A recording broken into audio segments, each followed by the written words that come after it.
नमस्कार मित्रों, मैं ममता बाजपेयी भोपाल से मेरी हरी भरी छत पर आपका स्वागत है। लीजिए, मैं फिर हाजिर हूँ नए वीडियो और नई जानकारी के साथ। आप देख रहे हैं इंडियन टेरेस गार्डनिंग आर्ट। तो आज के वीडियो में बात करते हैं कि अडेनियम की कॉडेक्स को कैसे डिज़ाइन किया जाए। प्रश्न आ रहे हैं और उनके उत्तर में मैं वीडियो बना रही हूँ। तो ये इतने मोटे गोल मटोल स्टेम देखकर, कॉडेक्स देखकर सबके मन में ये प्रश्न आता है कि ये मैंने किस तरह से किए हैं। तो छोटे छोटे टिप्स हैं, वो मैं आपसे शेयर करूँगी। और इस तरह के कॉडेक्स चाहिए तो आपको बहुत छोटे सैपलिंग से ही काम करना शुरू करना चाहिए। तो मैंने जो किया है वो मैं आपको बताती हूँ कि जब भी किसी पौधे को हम किसी पॉट में लगाते हैं तो उसका आकार उसके पॉट के आकार के अनुसार ही ऊंचा होता है। यदि हम किसी पौधे को लंबे गहरे पॉट में लगाते हैं तो उसकी रूट बहुत नीचे तक लंबी गहरी जाती है, और अगर हम उथले पॉट में लगाते हैं जैसे कि ये मेरे लगे तो वो गहरी नहीं जाती। मैं पूरा आपको समझा के बताती हूँ अच्छे से। जैसे अभी ये मेरे ताज़े सैपलिंग हैं जो अभी 6-8 महीने पहले लगाए थे हमने। देखिए इसमें कितनी सारी ब्रांचेस निकल रही हैं। तो पहला काम तो ये करना है कि हमें ऊपर से लंबाई की ग्रोथ रोकना है। मैं 3 पौधे दिखा रही हूँ। एक ये दूसरे नंबर का है, इसमें कॉडेक्स अभी से अच्छा गोल मटोल है लेकिन कोई ब्रांचेस नहीं है। इसमें कॉडेक्स उतना मोटा नहीं है लेकिन ब्रांचेस बहुत ज़्यादा हैं। और तीसरा और दिखाती हूँ जिसमें कॉडेक्स भी अच्छा गोल मटोल है और ब्रांच ऊपर एक सीधी गई है और नीचे बहुत सारी साइड में ब्रांचेस निकल रही हैं। तो ये इस तरह के पौधे में हम क्या करते हैं, ये जो सीधी ब्रांच जा रही है इसको कट कर देंगे यहाँ से।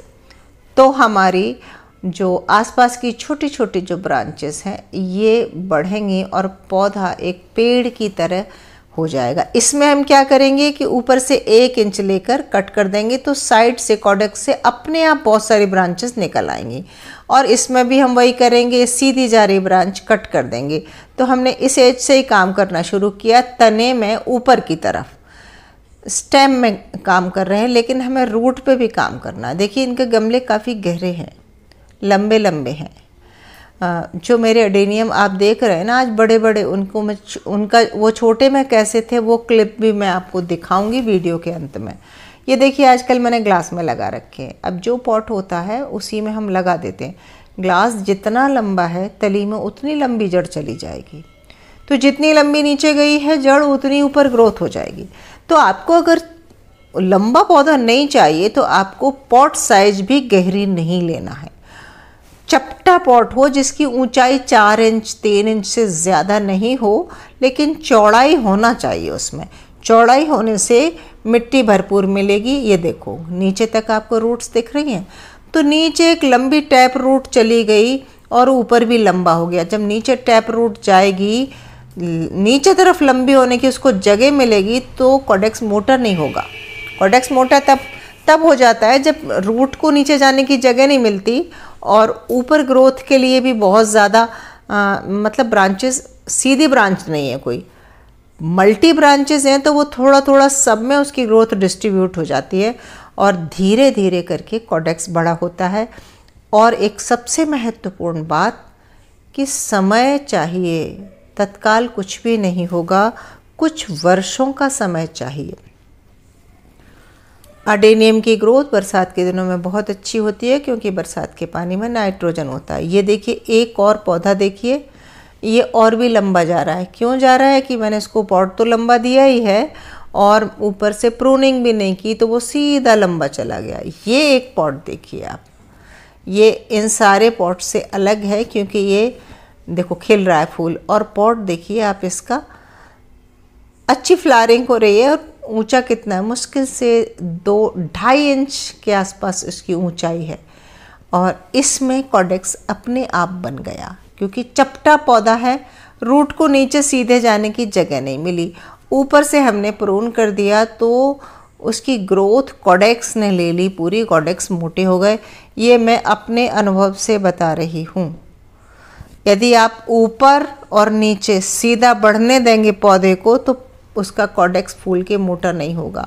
और ये एक छोटी सी क्लिप उन पौधों की है जिन्हें आपने शुरू में देखा, जो आज इतने गोल मटोल हैं, वो आज से 5 साल पहले कैसे थे, वही क्लिप है ये। 5 साल पहले वो छोटे बच्चे थे, तब भी मैंने देखिए हमने इसे बिल्कुल कम ऊंचे पॉट में रिपोर्ट किया है और तली में पत्थर की जगह थर्माकोल के टुकड़े डाले हैं, क्योंकि इसमें वज़न ज़्यादा नहीं होता।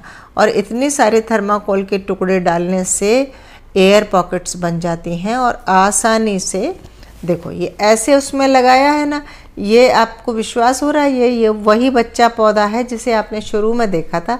मैं अंत में एक बार फिर से दिखाऊंगी। तो क्या टिप्स है छोटी सी, कि कम ऊंचाई वाला पॉट लें ताकि जड़ नीचे गहरी ना जा पाए, और फिर चौड़ाई में कॉडेक्स फूल जाएगा। और ऊपर भी सीधी डंडी नहीं बढ़ने देना है, उसको भी कट कर दें तो जो मल्टी ब्रांचेस हैं वो बहुत ऊंची नहीं जाएंगी। और अगर बहुत ऊंची जा भी रही हैं तो साल दर साल हम उनकी, जब भी हमें लगता है कि बहुत लंबी हो गई हैं, लैगी हो गई, तो हम उनकी फिर से काट छांट प्रूनिंग कर देते हैं। तो प्रूनिंग करने से फिर उनकी ग्रोथ रुक गई, और वो ग्रोथ जो रुक रही है ना ऊपर जा सकती है ना नीचे रूट में जा सकती है, वो कॉडेक्स को बहुत भरपूर ग्रोथ मिलती है और कॉडेक्स फूल कर गोल मटोल हो जाता है कुछ इस तरह से। एक छोटी सी टिप मैंने शेयर की, लेकिन इसमें 6 साल का वक्त लगा है। एक 5-6 साल का है तो भी डिज़ाइन करने में लगा है, और पौधे की उम्र तो बहुत ज़्यादा है। यानी कि मैंने जब छोटा सैपलिंग लगाया था तो तब तो शायद 8 से 10 साल तो हो गए इन पौधों को। तो देखिए अब कितने अच्छे हो गए हैं। तो उम्मीद है कि आपको ये छोटी सी टिप्स समझ में आई होंगी और आप अपने एडेनियम के कॉडेक्स को डिज़ाइन कर सकते हैं। तो कई सालों का समय और थोड़ी सी चतुराई, कम ऊंचाई वाला पॉट, समय समय पर कटाई छटाई और हेल्दी मिट्टी, बस इतना ध्यान रखेंगे तो आप भी बना सकेंगे मेरी तरह ये गोलू मोलू बच्चे और गोल मटोल एडेनियम। तो वीडियो अच्छा लग गया हो तो लाइक कीजिए, शेयर कीजिए, और अभी तक अगर सब्सक्राइब नहीं किया है तो सब्सक्राइब भी कर लीजिए। हम मिलते हैं अगले वीडियो में, तब तक के लिए नमस्कार।